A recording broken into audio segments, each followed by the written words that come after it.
Smart, smart, do. We are the children, the children of God. Come, come, come. We change our world. We have what it takes to do it smart and make it smart. Welcome to our Smart Do. Welcome class 6s for today's CRI lesson.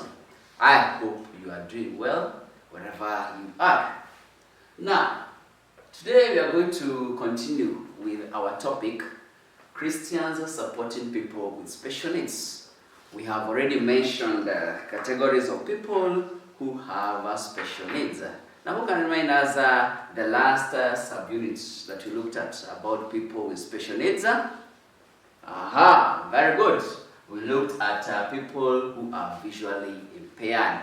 And we said that people who are visually impaired are, yes, they are the ones who cannot use their eyes properly. They have a challenge of using their eyes. Now today, we are going to continue with the same topic, but specifically the people who are physically impaired or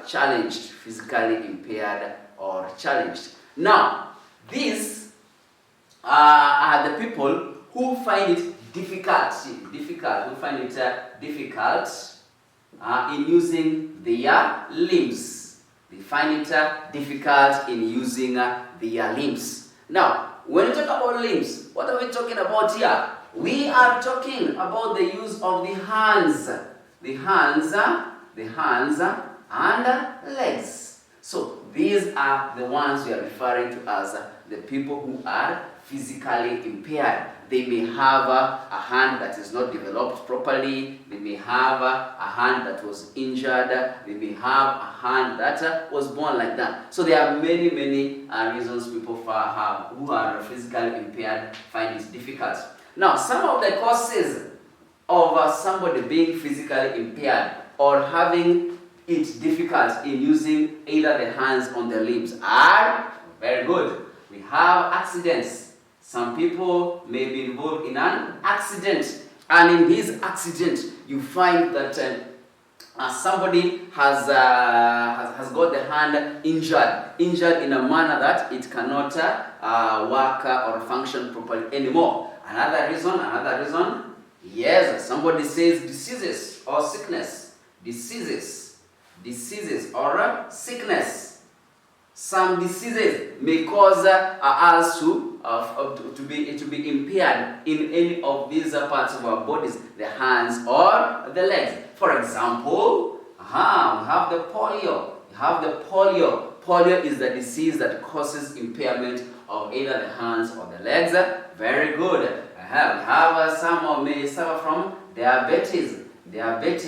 Yes, some may suffer from diabetes, and these two diseases may cause one to fail or to not have anymore the use of the hands or the legs.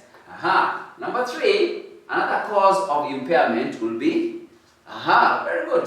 Some are born like that. We're just born like that, so it is natural. We just find ourselves being like that. So these people find it difficult in accomplishing certain tasks, certain activities, and they require help. Whenever they are doing it. Though all is not lost for this kind of people with this kind of disability. Why? Because the church and the government have come together to form and build schools that will offer training. Schools that will offer training. They offer financial support.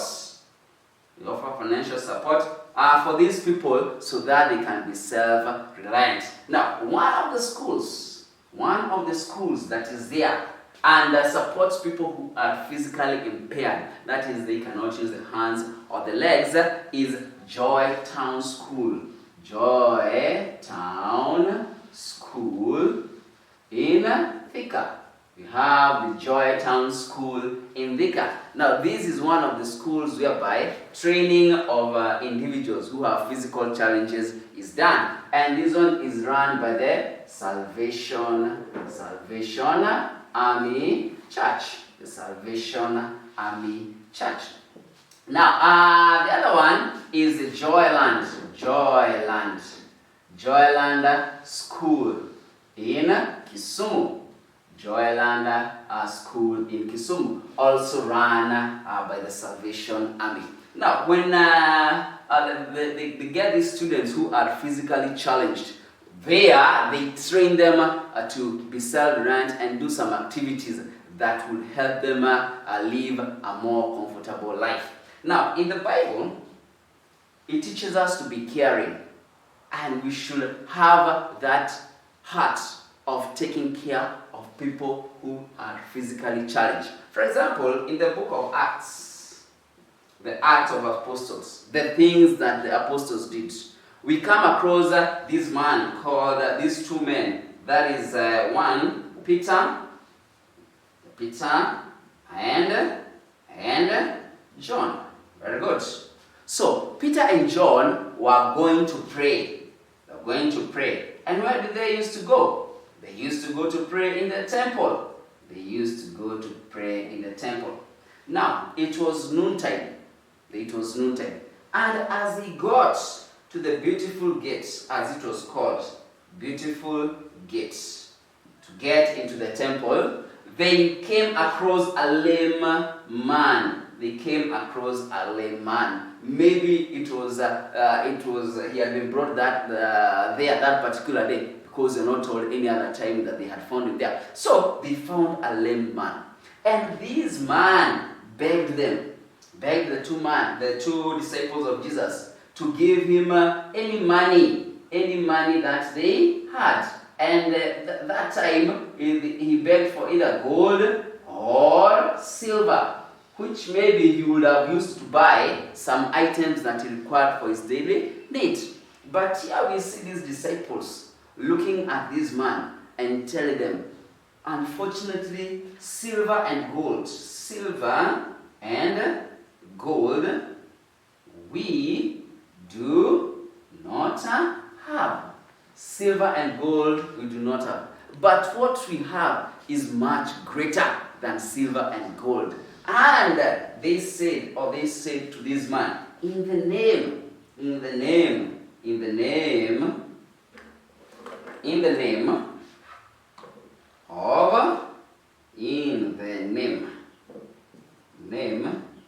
of Jesus Christ of Nazareth, rise and walk. So these two disciples of Jesus, Peter and John, were able to give this man a greater thing rather than money. They were able to heal him.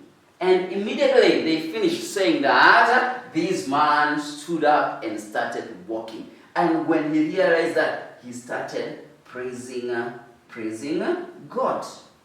So Peter and John were able to give this man a greater thing, rather than just giving him money, which he would use and come the next day, borrow some more money, he goes and use. They were able to heal him. Now he was able to use his legs. He could walk. He could move from one place to another and do his own activities. And therefore, the Bible wants us to be caring, and show compassion to those who are physically challenged. We should teach them on how they will be able to live a better life than they are at this particular moment. So, following that example of Peter and John, let us endeavor to help the people who are physically challenged, the ones who have these difficulties. Let us help them be better members of the society by teaching them many things that will make them live a more comfortable life. So let's continue caring for them. We become across one. That one brings us to the end of that lesson. we're going to continue from there some other time. Thank you very much.